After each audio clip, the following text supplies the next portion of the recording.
Вчера представихме прелют и фейслифта на Honda Civic.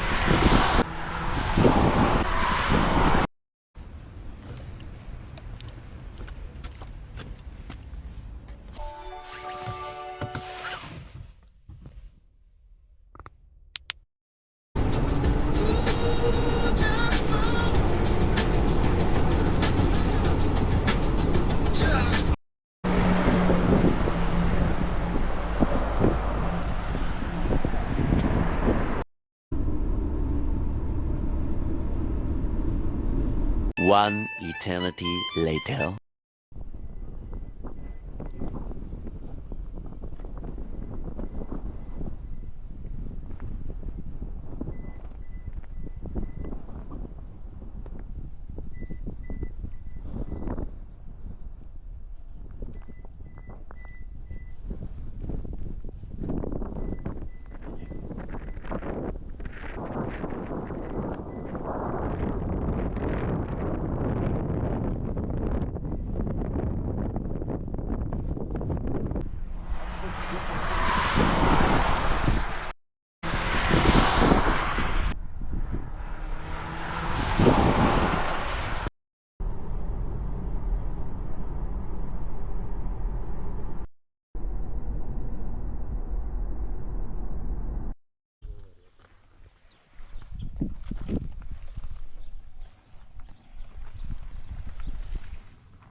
Вчера представихме прелют и фейслифта на Honda Civic пред журналистите, като днес вече поетапно всеки си потегля на локацията си.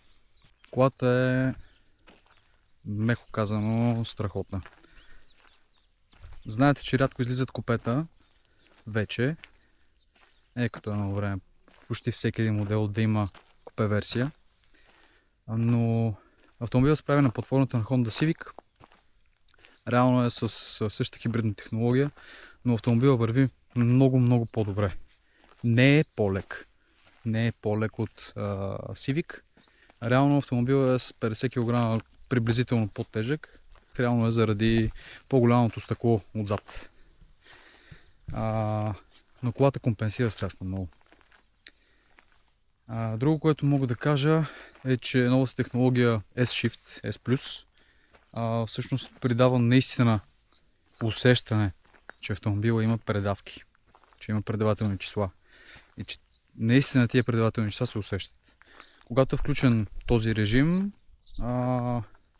перата, които в принцип са за рекуперация, за регенеративно спиране, могат да се използват за смяна на тези предавки.